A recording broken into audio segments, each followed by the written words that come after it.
CBS News Miami. Good afternoon, and thank you for joining us. I'm Naja Sherman, and welcome to CBS News Miami's 4 p.m. Quickcast.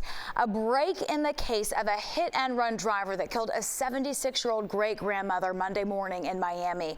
Police say they have arrested the man who is responsible. CBS News Miami's Peter Dinch has the latest and talks to the woman's daughter. We are learning brand new details. Miami police tell us that Roderick Leon Davis Jr. has been arrested in this case.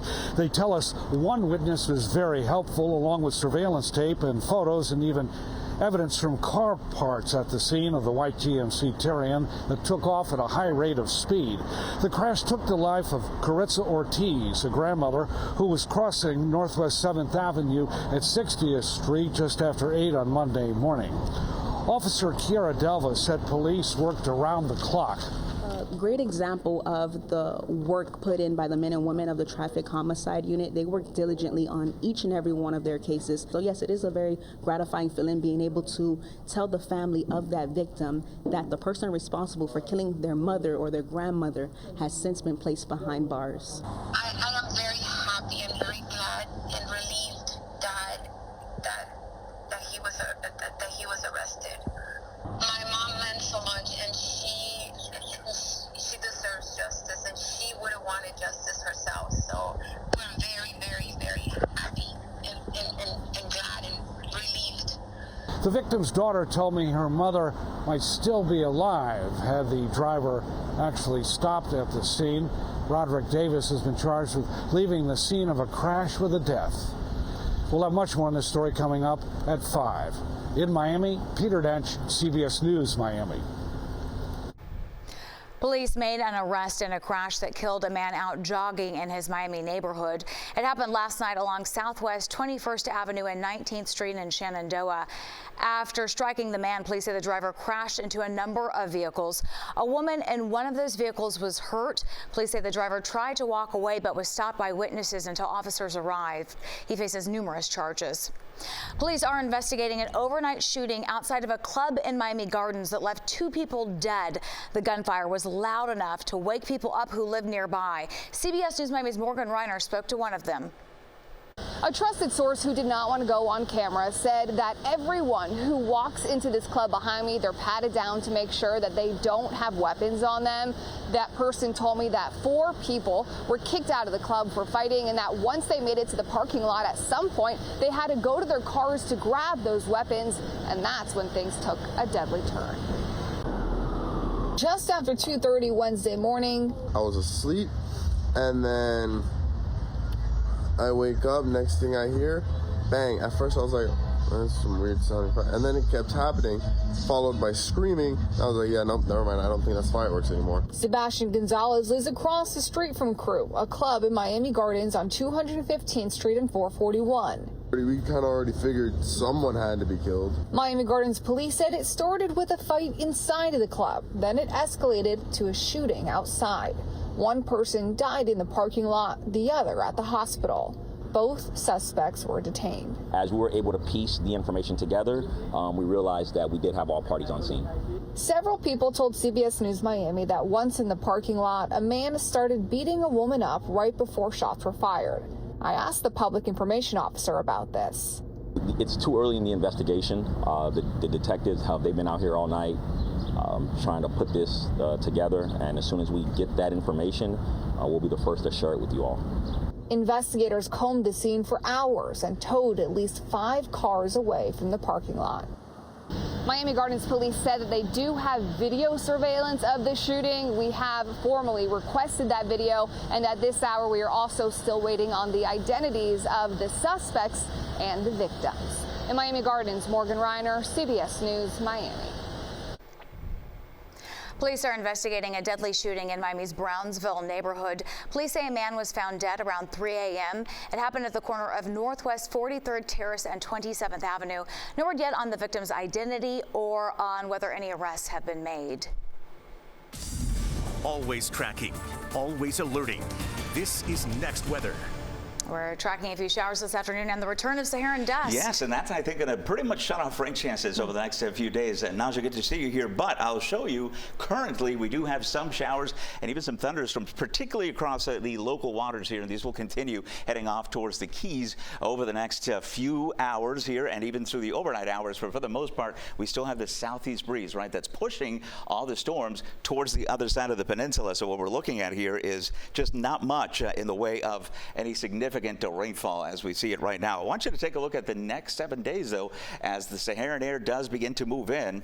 Look at rain chances. We're going to go from 30, not that high tomorrow, and we'll be really feeling the effects of it through the end of the week into the weekend, and 10% rain chances. You know something's going on. We have 10% rain chances in the middle of the wet season, and that is, of course, courtesy of the Saharan air. So let's talk about the forecast. I'll show you where those showers and storms are going to be for the rest of this evening. Inland, mainly the storms, but a few coastal showers will be kind of grazing the coastline there over the next several hours, I would say. And then overnight, we'll get a resurgence of the showers, which, like this morning, will continue through the early morning commute before the Saharan air then really takes over. Temperatures with this nice southeast breeze have not been out of control. I mean, this is perfectly normal for this time of year, and the breeze just makes it feel a little more tolerable. So here are the upper Keys and some showers moving in. This little cluster here that is moving through Ocean Reef may kind of survive the trip over towards Homestead, Florida City, if you're watching us from there, over the next half hour. If this continues to stay, healthy looking, I think we'll get a couple little showers there.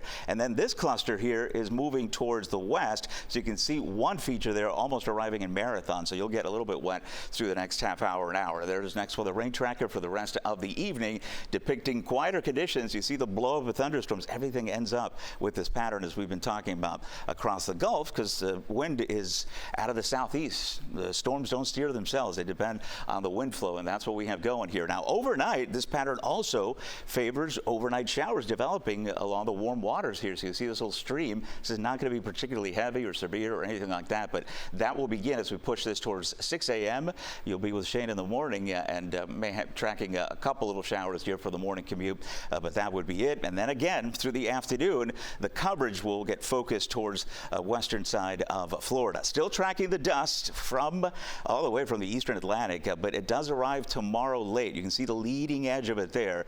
This time of year, that can always mess with our rain chances, and this time around won't be any different. It'll really take them down to about 20%. Friday, again, Saturday, more dust, and so you'll see those hazy skies, and you'll see much more sunshine than we will any kind of showers or thunderstorms. I think very minimal coverage. No tropical systems over the next 7 days. CSU, Colorado State University, updated their forecast today. Nothing new, and we go with the National Hurricane Center, which still is forecasting an above average season, but I don't see anything beyond even the 7 days. So we're looking good, at least for the next couple of weeks. As far as your next weather 7-day forecast will take us into what will still be, as scheduled, a dry Father's Day weekend. So Dad is looking good for Sunday, and that dry trend just continues, even 10% rain chances by early next week. Ivan, thank you. We are in hurricane season, and the Next 13 team is making sure that you are prepared. Scan the QR code and find all the tools you need to help you get ready. You can also find our 1-hour hurricane special. We have important information for you and your family. Just go to cbsmiami.com. President Trump is planning to phase out the Federal Emergency Management Agency after this year's hurricane season. He said he wants to bring FEMA down to the state level and let governors handle it, and that the federal government will start distributing less federal aid for disaster recovery. Plans to eliminate FEMA have baffled federal and state emergency managers. They say most states don't have the budget or personnel to handle these types of disasters on their own. Local leaders in Los Angeles are calling their curfew there a success, and it follows another night of protests against ICE crackdowns.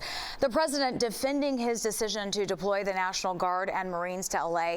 The administration says the troops are providing protection for federal law enforcement and federal buildings.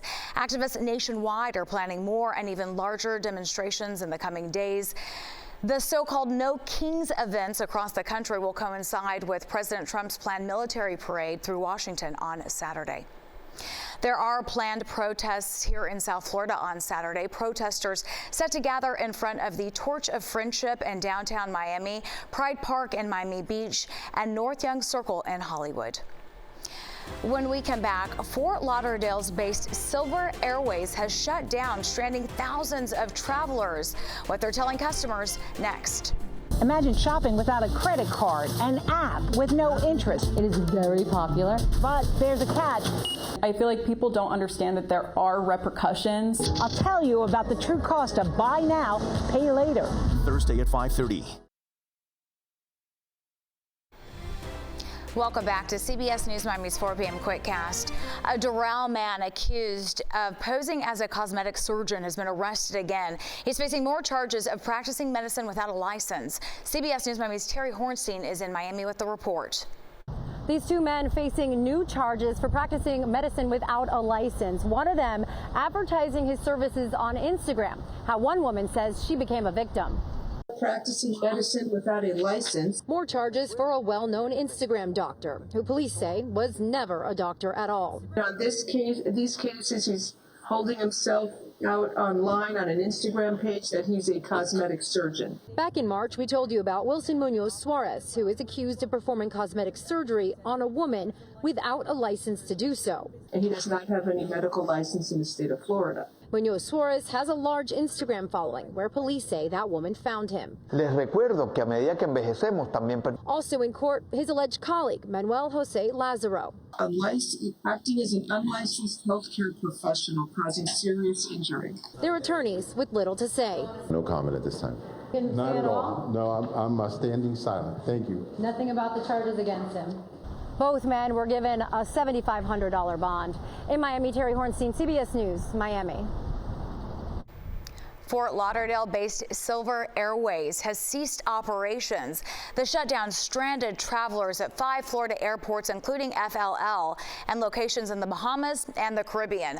The regional carrier sent out a travel advisory overnight on Instagram. It says they would no longer be flying months after filing for Chapter 11 bankruptcy. In a separate announcement, the airways advised passengers that all arrivals and departures were canceled effective immediately and to not go to the airport. They also said that refunds will be issued for all unused tickets. And that does it for your CBS News Miami Quickcast. I'm Naja Sherman. Stay tuned for more news right here on CBS News Miami and have a great day.